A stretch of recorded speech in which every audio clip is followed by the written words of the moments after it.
Hello दोस्तों, कैसे हैं आप। आई होप कि आप सब बढ़िया होंगे, स्वस्थ होंगे और मस्त होंगे। तो आइए चलिए आज की हमारी मानवा शुरू करते हैं।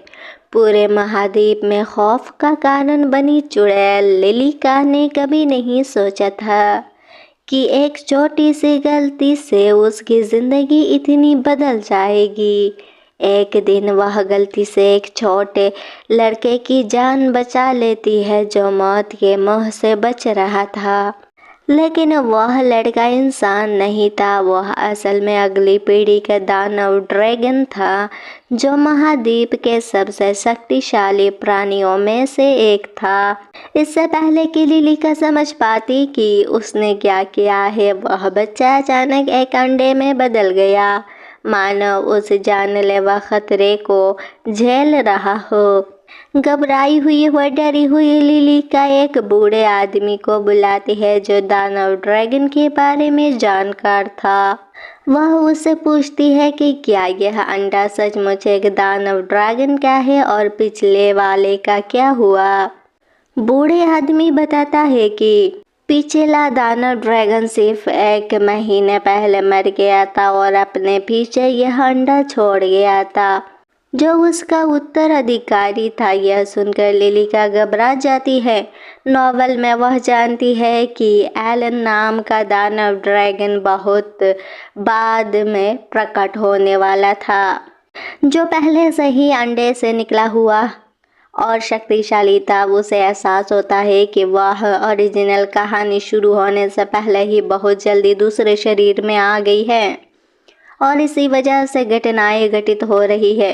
बूढ़ा आदमी ड्रैगन की वंशगति की प्रक्रिया भी समझाता है। नवजात ड्रैगन अपने पूर्वजों की अपार शक्ति विरासत में पाता है, लेकिन एक युवा शरीर इतनी अपार जादुई शक्ति को संभाल नहीं पाता।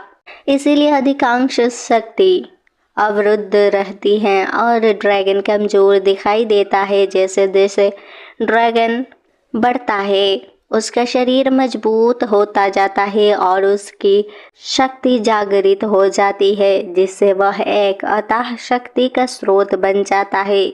जीवन के लिए खतरा होने पर एक यंग दानव ड्रैगन अंडे में परिवर्तित हो जाता है और यदि अंडा खुद किसी हमले को भाप लेता है तो वह दुगुनी शक्ति से नुकसान को वापस लौटा सकता है।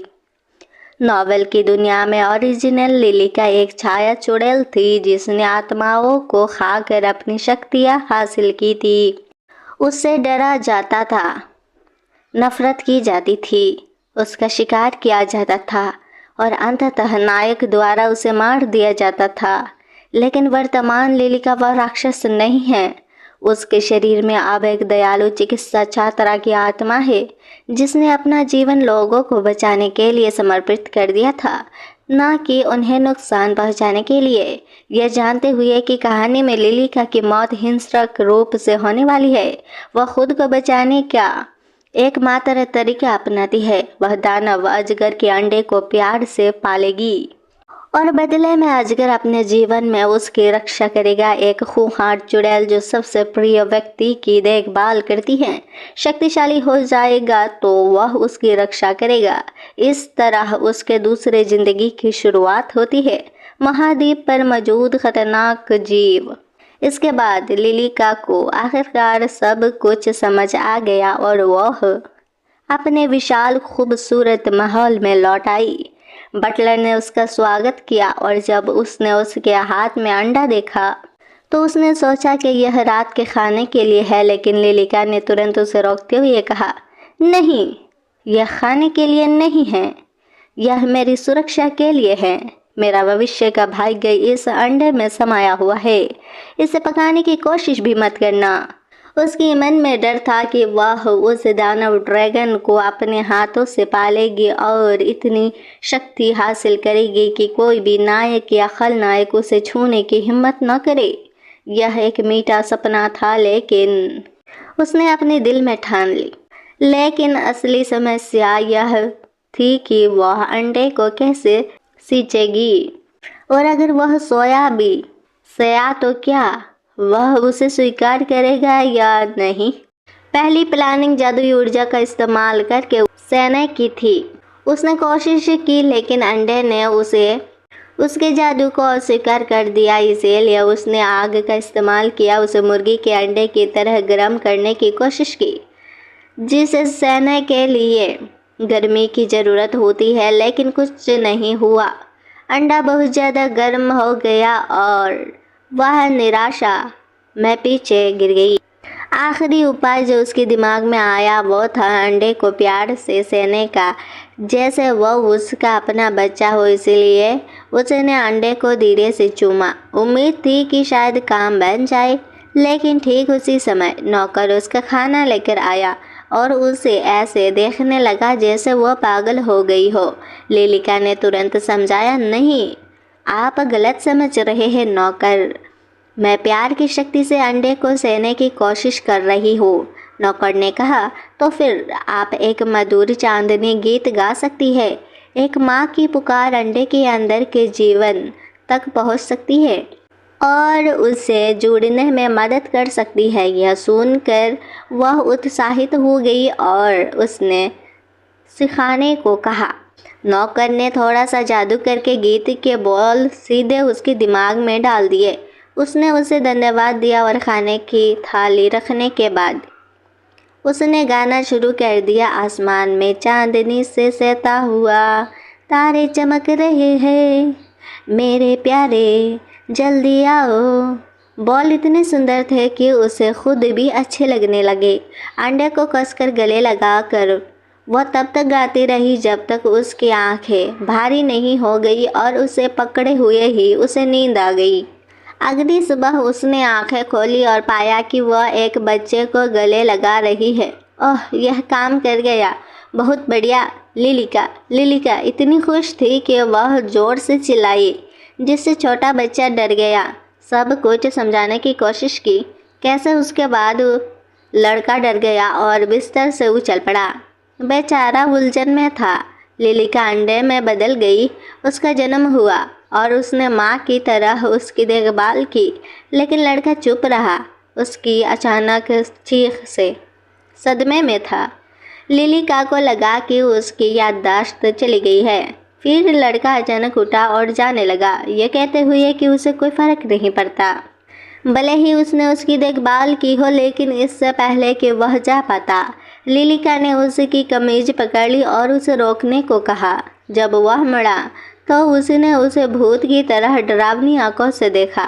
जाहिर है वह भी डर गई। उसके बाद लिलिका ने उसे थोड़ी सहानुभूति दी और कहा कि चूंकि वह अभी अभी अंडे से निकला है, इसीलिए उसका शरीर अभी भी कमज़ोर होगा। उसने उसे थोड़ा और आराम करने को कहा, लेकिन बच्चे ने तुरंत जवाब देकर उसे चुप करा दिया कि उसे इसकी ज़रूरत नहीं है। अचानक लिलिका के मन में एक नया विचार आया। उसने उसे पकड़ा और एक विशाल आलीशान खाने की मेज पर घसीट कर ले गई। यह इतनी बड़ी थी, मुझे यकीन है कि उसने अपने पूरी ज़िंदगी में ऐसा कुछ नहीं देखा होगा। जब उसके सामने मिठाइयाँ रखी गई तो उसके मुंह से लार टपकने लगी। लिलिका ने सहजता से उसे कहा कि वह जितना चाहे खा सकता है। उसने जिद की कि वह खाना नहीं चाहता, लेकिन उसकी पूंछ ने सच्चाई बता दी। उसकी पूंछ देखकर लिलिका समझ गई और उसे चिढ़ाते हुए कहा कि वह इतना स्वादिष्ट खाना खाने से डर रहा है। यह सुनकर वह खाने लगा और कहने लगा कि उसे खाने से जरा भी डर नहीं है। वह मिठाई को मुंह में ठूसता गया और सोचने लगा कि सब कितना स्वादिष्ट है। लिलिका उसे स्नेह से देखती रही और समझ गई कि उसने शायद बहुत दिनों से ठीक से नहीं खाया था, शायद इसलिए कि वह जंगल में पला बड़ा था। थोड़ी देर बाद लड़के ने पूरी मेज पर रखा सारा खाना ख़त्म कर दिया। फिर वह खड़ा हो गया और कहने लगा कि वह वापस नहीं आएगा और अब चला जाएगा, लेकिन लिलिका ने उसे फिर रोक लिया। उसने कहा कि अगर वह रोकेगा तो वह उसे और मीठी मिठाइयाँ, खाने पीने का सामान और रहने के लिए एक सुरक्षित जगह देगी। क्योंकि वह अभी अपनी शक्तियों के बिना एक दानव ड्रैगन था, इसीलिए बाहरी दुनिया खतरनाक थी। यह सुनकर उसने पूछा कि क्या वह उसकी पहचान जानती है। बेशक लिलिका ने ऐसा किया था, इसीलिए तो उसने उसे ऐसा कहा था। लेकिन लिलिका समझदार होने के कारण बात बदल दी। वह महल में उसे बिना किसी नुकसान के मजबूत बनने में मदद करना चाहती है। दूसरा, इससे उसे भी फायदा होगा क्योंकि वह सच में एक मेडिकल छात्र कुछ काम है। वह पानी में कूद गया। बस ड्रैगन का इस्तेमाल करके परिष्कृत किया जा सकता है और पूरी दुनिया में बस महान दानव ड्रैगन ही ऐसी जलवाएं उत्पन्न कर सकता था। यह सुनकर उसकी पूंछ फिर से हिलने लगी। वह उससे प्रभावित था। उसे नहीं पता था कि यह उसकी प्लानिंग थी। अंत में लिलिका ने उसे एक सौदा करने को कहा। वह यहाँ सुरक्षित रहकर अपनी शक्ति बढ़ाएगा और उसे महल में सुरक्षित करेगा। बदले में वह उसे अपने शोध के लिए ड्रैगन जलवाएं प्रदान करेगा और वह जब चाहे सौदा ख़त्म कर सकता है। उसने इस बारे में सोचा। उसे अपनी शक्तियाँ फिर से हासिल करने के लिए सच में एक सुरक्षित जगह की ज़रूरत थी और उसके पास देने के लिए बस ड्रैगन जलवाएं ही थे। इसीलिए वह सहमत हो गया। वह भले ही सबसे शक्तिशाली दानव ड्रैगन हो, लेकिन उसका दिमाग अभी भी एक बच्चे जैसा था, इसीलिए उसने उसकी चालाकी को नहीं समझा। लिलिका ने अपने सौदे को पक्का करने के लिए ताली बजाई। फिर उसे लगा कि उसे शक हो गया है कि उसने उसे बिना कुछ दिए यहाँ रहने के लिए कहा था, इसीलिए उसने झूठ बोला। उसे विश्वास हो गया, इसीलिए उसने सौदा इस तरह से बनाया ताकि उसे कुछ भी संदेह न हो। नॉवल में भी वह महज एक गणपात्र था। कहानी के इस मोड़ पर एक नामहीन छोटा लड़का जो अभी दुनिया को समझ भी नहीं पाया था, वह धीरे से उसके सामने बैठी, उसका हाथ पकड़ा और कहा कि वह उसका नाम रखेगी। उसकी आंखें हैरानी से चौड़ी हो गई। उसने कहा कि उसका नाम एलन से शुरू होगा।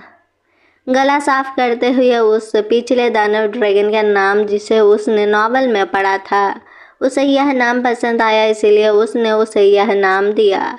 लड़का शर्मा गया, मन ही मन सोच रहा था कि यह नाम अच्छा लग रहा है। हालांकि उसने यह बात जोर से नहीं कही। लिलिका मन ही मन मुस्कुराई। आखिरकार मुझे यह छोटा शैतान मिल ही गया। अगला कदम, इसे माँ के लाडले की तरह पालना है ताकि यह हमेशा मेरी रक्षा करे। वह अपनी प्लानिंग में इतनी मग्न थी कि वह खुद ही मुस्कुराने लगी और बुदबुदाई, आशीर्वाद। एलन को तुरंत कुछ गड़बड़ महसूस हुई और वह घबरा कर पसीना बहाने लगा।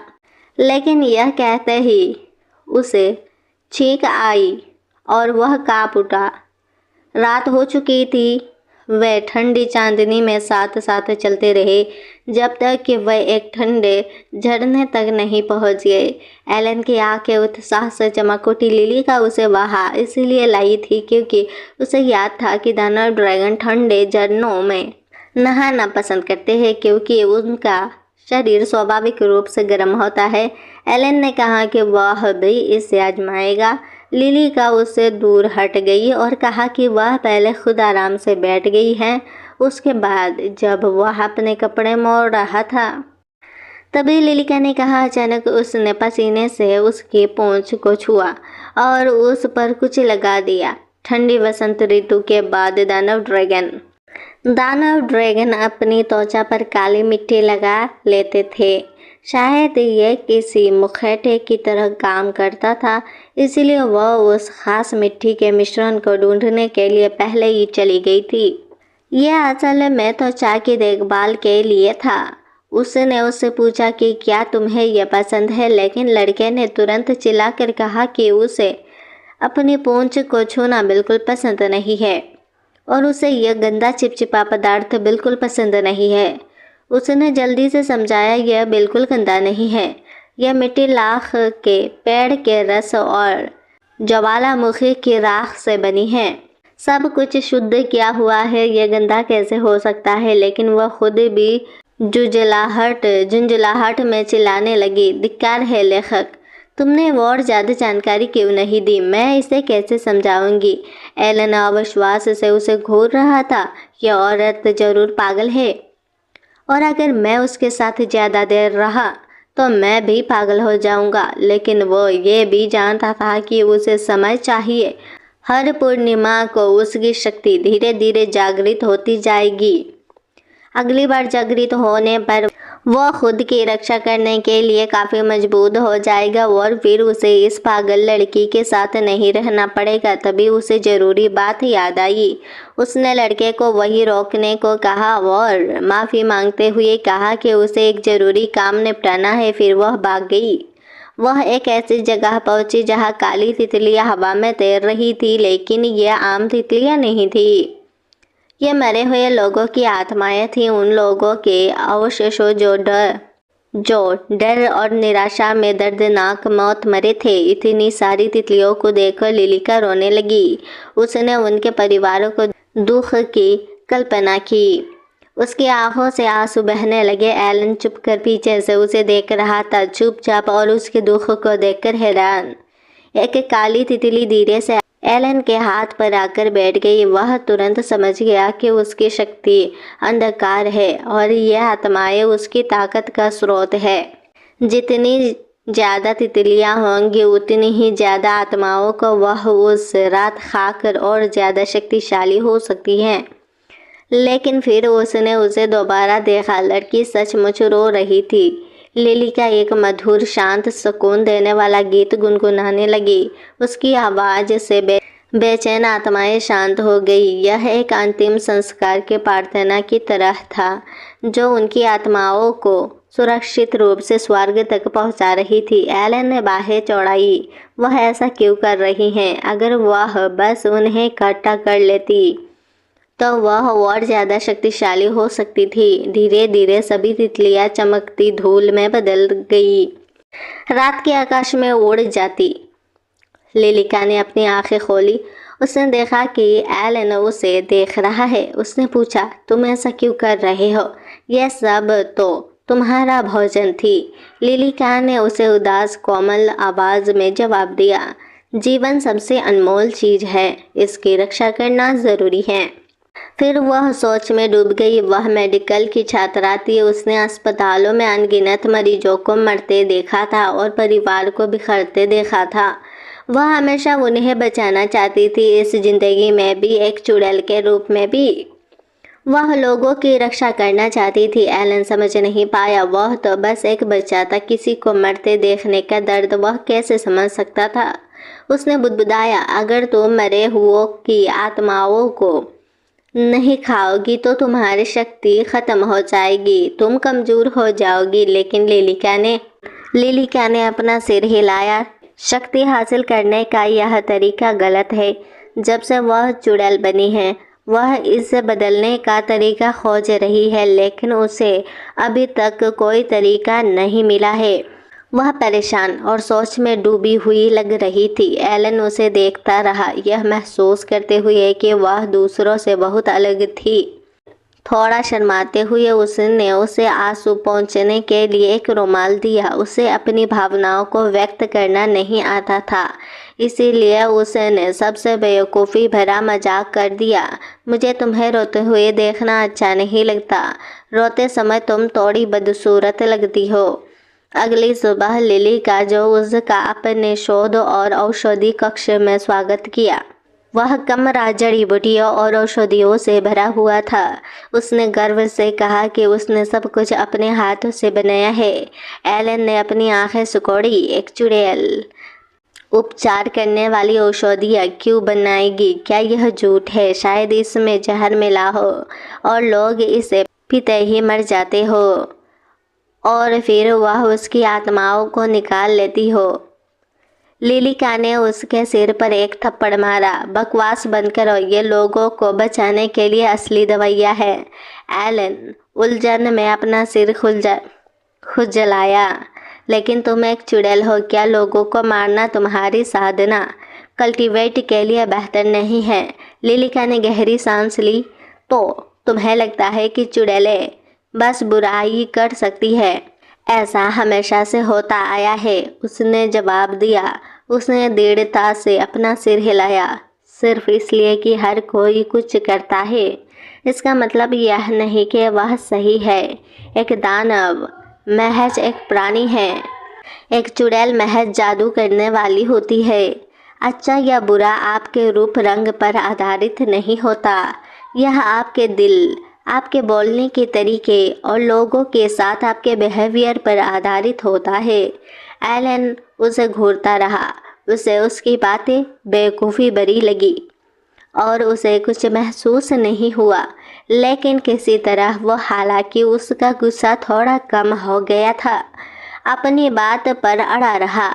लिलिका ने समझाना जारी रखा, जादू का इस्तेमाल किया जा सकता है, लेकिन अब भी वह मरने के लिए इसका इस्तेमाल कर सकता था, पर जान बचाने के लिए भी। मैं बस इसका इस्तेमाल लोगों की मदद के लिए करना चाहती हूँ, बस इतना ही। एलन ने आखिरकार पूछा, तो तुम क्या करना चाहती हो? लिलिका ने एक किताब उठाई और उसके हाथों में रख दी। इस किताब में मेरी आगे की प्लानिंग है। लिलिका ने बताया कि उसने यह किताब खुद बनाई है। उसका लक्ष्य महाद्वीप के हर दुर्लभ और जहरीली पौधों को ढूंढना और उसका एक्सपेरिमेंट करना और जड़ी बूटियों से बनी दवाइयों का अपना सपना पूरा करना था। जब वह इस चुड़ैल के शरीर में आई तो उसने पाया कि मूल मालिक भी दुर्लभ पौधे इकट्ठा करता था, लेकिन बस जहर बनाने और लोगों को मारने के लिए। लेकिन लिलिका, जो पहले मेडिकल की छात्रा थी, जड़ी बूटियाँ इलाज के औजार थी उसके लिए, उसने इन चीज़ों को परखने, परिष्कृत करने और उन्हें असली दवाओं में बदलने के लिए अपना पूरा कोशिश किया। वो अपनी किताब के ज़रिए इस दुनिया पर अपनी छाप छोड़ने के लिए बहुत ज़्यादा परिश्रम करती रही। शायद एक दिन जब उसका नाम पूरा हो जाएगा तो यह अनगिनत जिंदगियां बचाई जाएगी और इस तरह एक चुड़ैल के शरीर में भी वह बीमार लोगों को ठीक करने का अपना सपना पूरा कर सकती थी। एलन ने हैरानी से पन्ने पलटे। किताब के अंदर आत्मा घास न मिलने वाली तारा, चंद्रमा की घास न मिलने वाली रोमन जड़ जैसे नोट्स थे। लिलिका ने आह बढ़ते हुए कहा कि कोई स्पिरिचुअल जड़ी बूटियाँ बस प्राचीन ग्रंथों में ही मौजूद है और उन्हें कभी असली रूप से नहीं देखा गया है। इसीलिए आज दोपहर बाद वे दोनों दुर्लभ पौधों की खोज में एक द्वीप और जा रहे थे। द्वीप हर समय एक अजीब चांदनी जैसे चांदनी से ढका रहता था, इसीलिए वहाँ सूरज की रोशनी नहीं पहुँचती थी और अनगिनत दुर्लभ स्पिरिचुअल जीव और पौधे रहते थे। एलन ने उसे चेतावनी दी, इस जगह पर एक जादुई अवरुद्ध क्षेत्र है। एक बार वहां जाने पर आपकी शक्तियां कमजोर हो जाएगी, आप लगभग साधारण इंसान की तरह हो जाएंगी, इसीलिए सावधान रहना। लिलिका ने उसके सिर पर तपतपाया और मुस्कुराई। मेरे बारे में चिंता करने के लिए आप कितने प्यारे हैं। एलन तुरंत शर्मा गया और चिढ़कर मुंह फेर लिया, लेकिन उसकी पूंछ खुशी से हिल रही थी, जैसे जिससे सच्चाई सामने आ गई। वे पानी जैसी एक बाधा को पार करके एक अजीब जगह पर प्रवेश कर गए। पेड़ जिंदा महसूस हो रहे थे, पौधे भी नींद से जागते शिकारियों की तरह हिल रहे थे।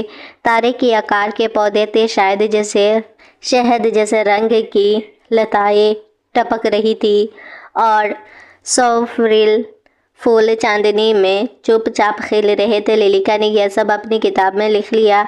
उत्साह से भरी हुई तभी अचानक वह थम सी गई। उनके सामने 7 रंगों का जल कमल था। वह इतनी हैरान थी कि कुछ बोल नहीं पा रही थी। एलन ने पूछा, क्या तुम पागल हो गई हो? लिलिका ने जल्दी से समझाया, 7 रंगों का जल कमल, यह बहुत ही दुर्लभ है। यह दुनिया की सबसे पवित्र स्पिरिचुअल वस्तुओं में से एक है। मुझे विश्वास नहीं हो रहा है कि हमें यह मिल गया है। खुशी से अभिभूत होकर उसने एलन का हाथ पकड़ लिया। लड़का तुरंत पीछे हट गया, जैसे नाराजगी जता रहा हो। उसने आगे कहा, यह कमल पानी से निकलने के 3 दिन बाद खिलेगा और बस 1 घंटे के लिए ही खुला रहेगा, इसीलिए हम इसे अभी तोड़ नहीं सकते। हमें यहाँ कुछ दिन और रहना होगा। उसने एलन से पूछा कि क्या उसे यहाँ रुकने में कोई दिक्कत है। उसने बेपरवाही से जवाब दिया कि उसे कोई आपत्ति नहीं है, आखिरकार वह जंगल में ही तो सोता था, इसीलिए ऐसी जगह उसे जरा भी परेशान नहीं करती थी। लेकिन जिस तरह लिलिका ने उसे देखा, स्नेह से भरी कोमल आंखों ने उसे तुरंत घबरा दिया। मुझे ऐसे मत देखो, मैं एक दानव ड्रैगन हूँ। वह मुड़ा और जाने लगा। लिलिका ने पूछा कि क्या वह नाराज है, लेकिन वह नाराज नहीं था। एलन दरअसल आज रात खाने के लिए फल लाने जा रहा था।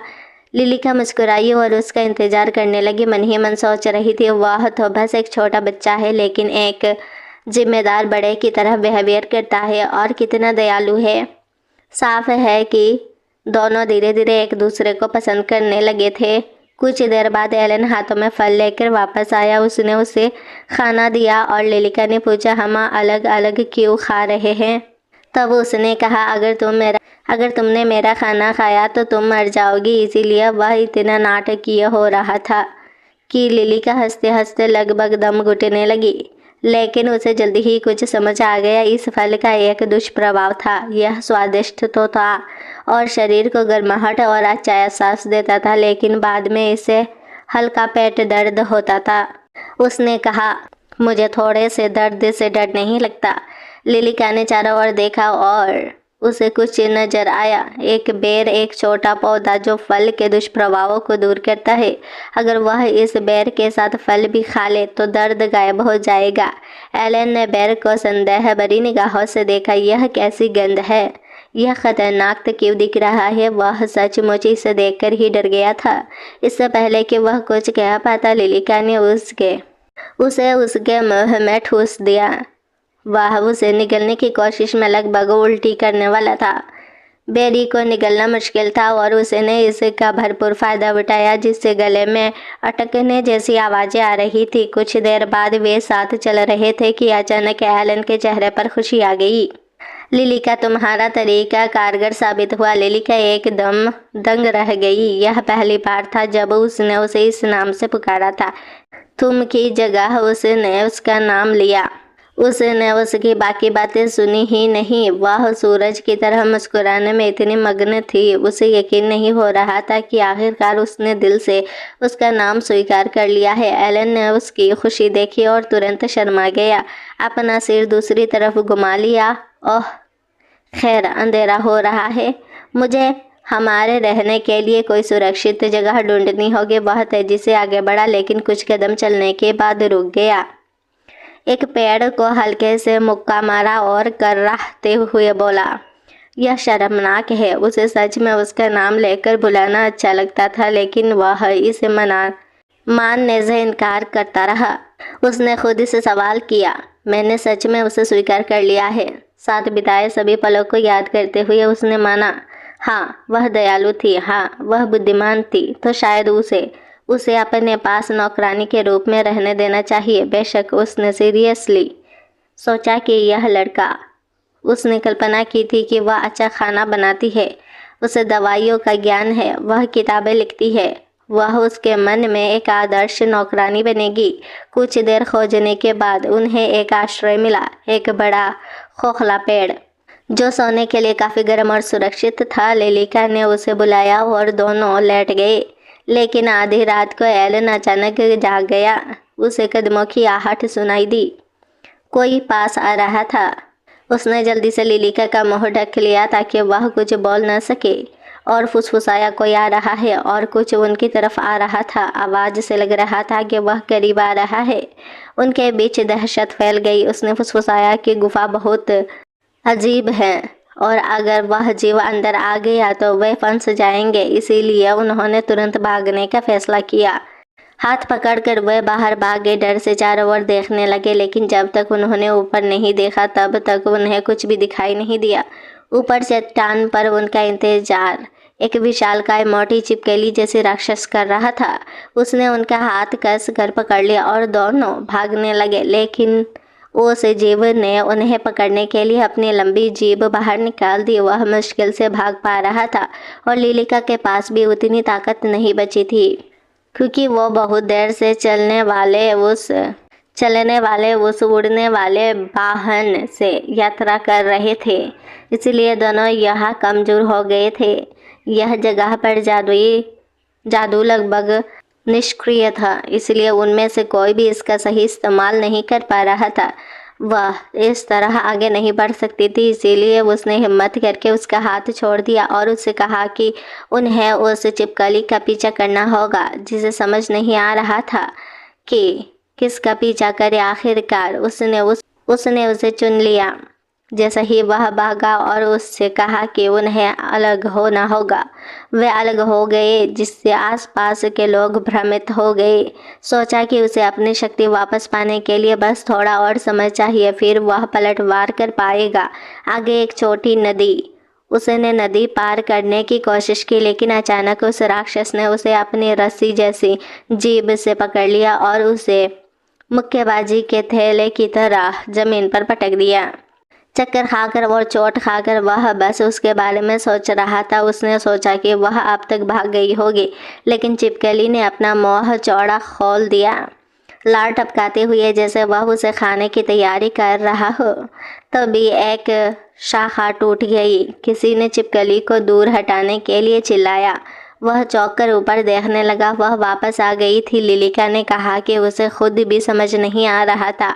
वह जाने ही वाली थी, लेकिन जब उसने उसे खाते हुए देखा तो उसका शरीर अपने आप हरकत में आ गया। वह उसकी रक्षा के लिए वापस दौड़ी। उसने कहा, चलो कंधे से कंधा मिलाकर लड़ते हैं। जैसे ही वे आपस में लड़ने वाले थे, उस मोटी छिपकली ने उसे पकड़ लिया, मानो उसे चिकन विंग की तरह निगलने को तैयार हो। वह चिल्लाई और उसने भागने को कहा, लेकिन उसी समय उसका शरीर बदल गया। शल्क, पंजे, पंख एक भयानक काले अजगर में, एक काले ड्रैगन में बदल गया, जिसके चारों ओर धधकती लाल आभा थी। एक ही झटके में उसने छिपकली के बिल को ऐसा निगल लिया जैसे वह कोई पकौड़ा हो या फिर पकौड़ी हो। लिलिका का संतुलन बिगड़ गया और वह लगभग गिरने ही वाली थी, लेकिन उसने अपने ड्रैगन रूप में उसे धीरे से पकड़ लिया। उसने उससे कहा कि डरो मत, और उस पल दोनों ने एक कोमल दिल को छू लेने वाला पल साझा किया। उसने एक चिपके हुए ड्रैगन की तरह अपना सिर उसके शरीर से रगड़ा। लिलिका उलझन में पूछने लगी कि क्या हो रहा है और वह ऐसा क्यों कर रहा है, लेकिन वह इस रूप में ज़्यादा देर तक नहीं रह सका। वह वापस इंसान में बदल गया और बेहोश हो गया। जब वह आखिरकार जागा, किसी के रोने की आवाज़ सुनी। लिलिका ठीक उसके सामने थी। उसकी आंखों से आंसू बह रहे थे। वह उलझन में उठ बैठा और वह चिल्लाई कि वह पूरे 3 दिनों से नहीं जागा है। उसने तुरंत उसे गले लगाया, राहत महसूस करते हुए, हालांकि उसे अभी भी समझ नहीं आ रहा था कि वह इतना क्यों रो रही है। उसका दिल जोर से धड़कने लगा जब उसे एहसास हुआ कि वह 3 दिन और 3 रातें सिर्फ उसे आंखें खोलते देखने के लिए उसके पास इंतजार कर रही थी। वह शर्मा गया जबकि वह उसे कसकर गले लगाए रो रही। उसने मजाक में कहा कि वह एक ड्रैगन है, इसीलिए उसे मारने के लिए इससे कहीं ज़्यादा लगेगा। फिर वह रुका और पूछा, अगर मैं 3 दिनों तक सोया रहा तो कई दिन से 7 रंगों वाले जल कमल का क्या हुआ? लिलिका जम गई। उसके पास वह पूरी रात इसके बारे में पूरी तरह भूल गई थी, क्योंकि वह उसके बारे में सोचने के लिए बहुत चिंतित थी। बाकी सब बातों की तो बात ही छोड़ो, लेकिन हमारी लड़की ने उससे कहा कि स्पिरिचुअल जड़ी बूटी के बारे में चिंता करने की कोई ज़रूरत नहीं है। उसका जीवन कहीं ज़्यादा महत्वपूर्ण था। उसे लगने लगा कि शायद उसी की वजह से वह जड़ी बूटी के बारे में भूल गई थी। इसका मतलब था कि वह उसे सच में पसंद करती थी और उसकी बहुत परवाह करती थी। फिर उसने पूछा कि क्या उसे अपने विशालकाय ड्रैगन रूप से कोई परेशानी है। उसने आत्मविश्वास से कहा कि सब ठीक है, बस एक छोटी सी प्रतिक्रिया है जिससे उसकी जान नहीं जाएगी। यह सुनकर लिलिका ने उसके प्यारे गाल पकड़े और उन्हें दबाते हुए उसे डांटा। उसने उसे कहा, जिंदगी बस जिंदगी और मौत के बारे में नहीं है। जब उसके शरीर को चोट लगती है तो उसे दर्द होता है, जब वह भावुक होता है तो उसका दिल दुखता है। यह भी बिल्कुल सामान्य है, लेकिन मैं उसकी बात पूरी तरह समझ नहीं पाई। वह बस घूरता रहा। उसने उसके गले पर उंगली मारी और कहा, क्या तुम मुझे सुन रहे हो? उसने चिल्लाकर जवाब दिया कि वह सुन रहा है। जैसे जैसे दिन बीतते गए उसका शरीर धीरे धीरे ठीक होने लगा। उन्होंने उसकी ड्रैगन अग्नि का इस्तेमाल करके दवा बनाने और शोध करने में बहुत मज़ा किया। उन्होंने साथ मिलकर पढ़ाई की और किताबों को नोट्स से भर दिया।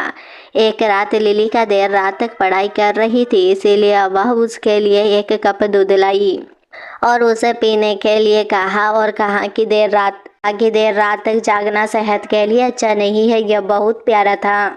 वह उसके सामने पास बैठी और उसे चिढ़ाते हुए कहा कि उसे की सेहत की कितनी चिंता है। वह चिल्लाया कि उसे कोई परवाह नहीं है और शर्म से लाल चेहरा करके भाग गया। कुछ महीनों बाद एक रात वह प्यासी उठी और पानी पीने गई। रास्ते में उसने एलन के कमरे से अजीब आवाज़ें सुनी। यह सोच कर कि वह क्या कर रहा है, उसने दरवाज़ा खोला और उसे कंबल के नीचे दुबका हुआ तकिया दबाते हुए देखा। उसके चेहरे से कुछ टपक रहा था। वह घबरा गई और चिल्लाकर पूछने लगी कि क्या हो रहा है। वो अचानक जाग गया और बोला कि कुछ नहीं, उससे बस दर्द सहना पड़ रहा है। हर पूर्णिमा को उसकी शक्ति कमज़ोर हो जाती है, लेकिन सुबह तक वह ठीक हो जाता है। तब उसे नोवेल में लिखा हुआ याद आया। हर पूर्णिमा को उसकी शक्ति कमज़ोर हो जाती है। इसका मतलब था कि वह बिना उसकी जानकारी के 4 महीने से यह दर्द सह रहा था। उसकी आंखों में आंसू भर आए। उसने धीरे से उसका चेहरा छुआ और उसे रोने से मना किया। कहा कि बात इतनी भी बुरी नहीं है, लेकिन वह उसकी मदद करना चाहती थी। वह गला साफ करते हुए उसके पास सुबह जब वह उठी तो उसने देखा कि रात भर में उसका आकार काफ़ी बढ़ गया था। उसे कसकर पकड़ लिया ताकि वह अकेला कष्ट न सहे। लिलिका ने उसके चेहरे पर तकिया फेंका और चिल्लाई, तुम कौन हो? उसने कहा, तुमने मुझे पहचाना नहीं। लेकिन ध्यान से देखने पर उसे एहसास हुआ कि वह सचमुच एलन ही था। उसका चेहरा तुरंत बदल गया और उसने पूछा कि वह एक ही रात में इतना बड़ा कैसे हो गया। उसने बताया कि पूर्णिमा के दौरान जब उसके शरीर की ऊर्जा स्थिर हो जाती है तो उसका शरीर भी मनुष्यों की तरह बढ़ जाता है, लेकिन वह बस पूर्णिमा के दौरान ही बूढ़ा होता है। उसने उसे गौर से देखा और पाया कि वह अब लंबा हो गया है। उसने शरारत में उसकी पूंछ पर थप्पड़ भी मारा। वह शर्म से लाल हो गया और बोला, मैं अब बच्चा नहीं हूँ, लेकिन भाई वह तो अभी भी बच्चा ही था, बस थोड़ा लंबा हो गया था। वह हंसी और बोली कि वह उसे फिर कभी इस तरह नहीं छुएगी, लेकिन यह भी माना कि वह वाकई बहुत प्यारा था। और इसी के साथ दोस्तों हमारी मानवा होती है ख़त्म। मिलते हैं एक नई एपिसोड के साथ। तब तक के लिए खुश रहिए, आबाद रहिए, बाय बाय।